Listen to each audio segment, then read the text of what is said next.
राधा रानी का कृपा पात्र होना कठिन है क्या? क्यों? क्योंकि ऐसा लगता है कि वो हमसे बहुत ज्यादा दूर चली गई। नहीं, ऐसे तो भगवान वही राधा रानी वही भगवान है, तो भगवान कहाँ नजदीक दिखाई दे रहे हैं? अगर दूर देखोगे तो भगवान दूर दिखाई देंगे, और नजदीक देखोगे तो सबसे नजदीक भगवान है, हृदय में भगवान है। बहिरंतश्च भूतानाम अचरम चरमेव च सूक्ष्मात् तद विज्ञेयम दूरस्थम चांदिके च तत्। वो बाहर भी है, भीतर भी है, समस्त चराचर भूतों के रूप में विराजमान है। वो दूर भी है, नजदीक भी है। जैसा मानो वैसा ही वो है। अगर मानते हो कि भगवान की कृपा प्राप्त होना बहुत कठिन है तो बहुत कठिन है। अगर मानते हो कि हम भगवान के बच्चे हैं, हम पर तो कृपा है, कृपा क्या प्राप्त करना है? कृपा है। कृपा ना होती तो मनुष्य जन्म न मिलता, कृपा ना होती तो वृंदावन न आते, कृपा ना होती तो साधु समागम न मिलता।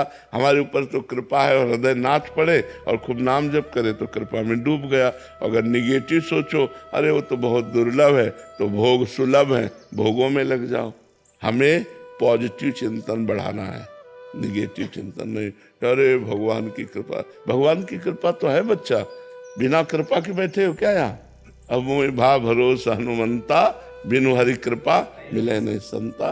तो जो संत समागम में बैठे हो, भगवान की कृपा है तभी तो बैठे हो। गुरुदेव, आजकल के माहौल में अपने कर्तव्यों का निर्वहन करते हुए क्या मोक्ष मोक्ष की प्राप्ति संभव है? क्योंकि हाँ, हाँ, उसका उपाय है धर्मयुक्त कर्म होना चाहिए, और कर्म भगवान को समर्पण करना चाहिए, और निरंतर नाम जप का अभ्यास करना चाहिए। कर्म समर्पण और नामाभ्यास से वो भगवत प्राप्त हो जाए। गुरुदेव, मैं सुप्रीम कोर्ट में एडवोकेट हूँ, तो हमें दोनों पक्षों को देखना पड़ता है। अब देखो, ऐसी बात तुमने कही है कि इसमें हम संशय पैदा करते हैं, क्योंकि आप लोग जानते हैं कि हम जिसका साथ दे रहे हैं दोषी है।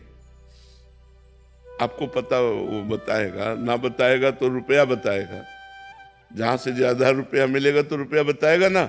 अब अगर दोषी को आप बचाते हैं और अर्थ लेते हैं तो मोक्ष कैसे हो सकता है? संशय इसीलिए हमने प्रकट किया, इसीलिए पहले कहा धर्मयुक्त कर्म। अगर पता है दोषी है तो हम तुम्हारा केस ही नहीं लेंगे। जैसे कानून के मुताबिक अगर कोई अपराधी भी है, इवन जैसे आतंकवादी भी हमारे यहाँ आए, उनको भी हम बचाव के लिए वकील देते हैं। तो वो वहाँ कर्तव्य आता है उसका कि अगर उसको दिया गया है कि उसका बचाव करना है, जो देखो, सरकारी बचाव पक्ष देना और धन से बचाव पक्ष देना, इनमें दो में भेद हो जाता है।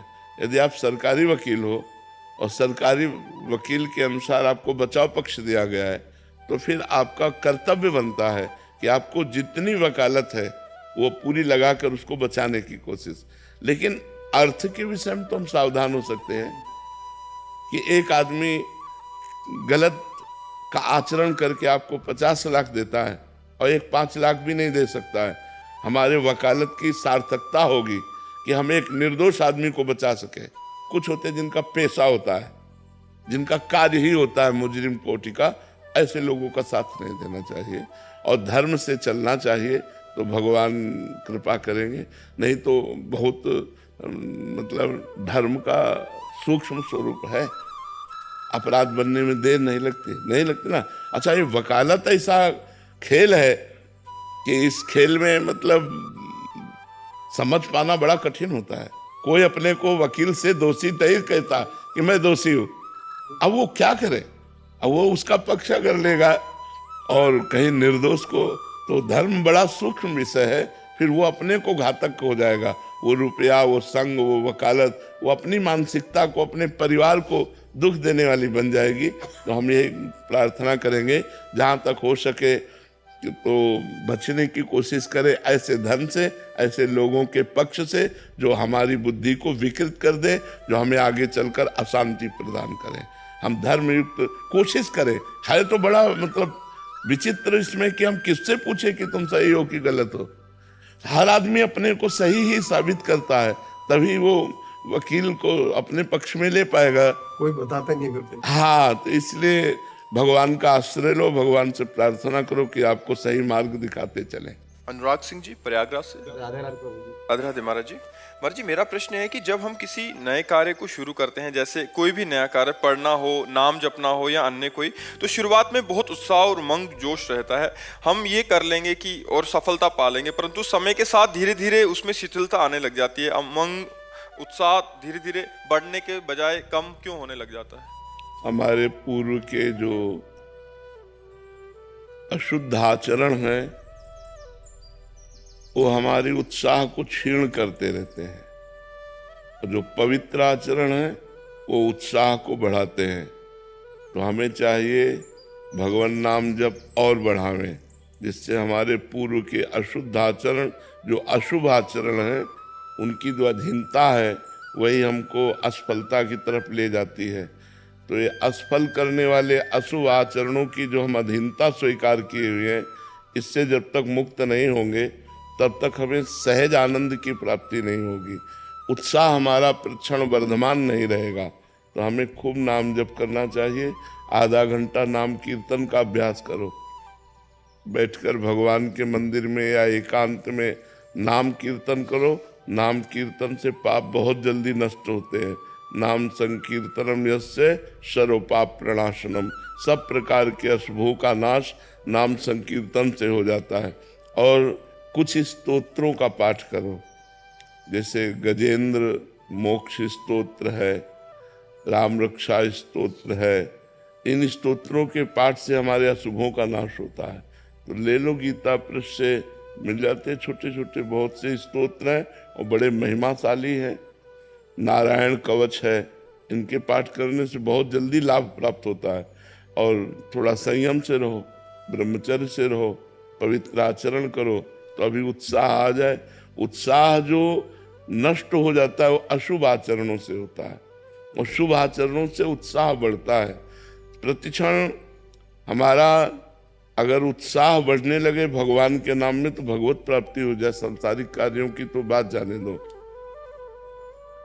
भाव हमारा अपवित्र हो चुका है, इसीलिए निगेटिव विचार हमें निरुत्साहित कर देते हैं। किसी भी मार्ग में हम चलें वो हमें, और कार्य सफलता उत्साह से होती है। उत्साह संपन्न मदीर्घ सूत्रम क्रिया विधिज्ञम व्यसने सुशक्तम सूरम कृतज्ञम दृढ़ सौहृदंच लक्ष्मी स्वयं याति निवास है। तो उसके घर में स्वयं लक्ष्मी आ जाती है जो उत्साह संपन्न, हर कार्य के लिए उत्साह संपन्न हो। मदीर्घ सूत्रम, कल करना है तो आज अभी इसी क्षण करना है। क्रिया विधिज्ञम, क्रिया के विधान को जानने वाला हो। जो उत्साह संपन्न मदीर्घ सूत्रम क्रिया विधिज्ञम व्यसने स्वशक्तम, अपने व्यापार में, अपने कार्य में, अपने अनुष्ठान में आसक्त चित्त वाला होना चाहिए। व्यसने स्वशक्तम, अगर हमारा उत्साह ही क्षीण हो गया तो फिर हम कार्य कैसे आगे बढ़ा पाएंगे। सूरम, बलवान होना चाहिए।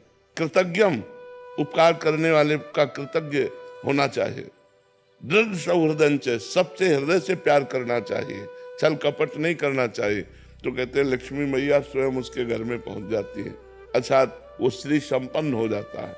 उत्साह संपन्न मदीर्घ सूत्रम क्रिया विधिज्ञम व्यसने सुशक्तम सूरम कृतज्ञम दृढ़ सौहृदंच लक्ष्मी स्वयं याति निवास है। तो हम नाम जप करें, नाम कीर्तन करें, और गंदे आचरणों से बचें, गंदे दृश्यों से बचें, गंदे लोगों के विचारों से बचें। राधे राधे मेरे प्रिय मित्रों, तो हम इस चैनल के माध्यम से महाराज जी के ऑफिशियल चैनल भजन मार्ग से कुछ महत्वपूर्ण प्रश्नों को आप तक पहुंचाने का एक छोटा सा प्रयास कर रहे हैं।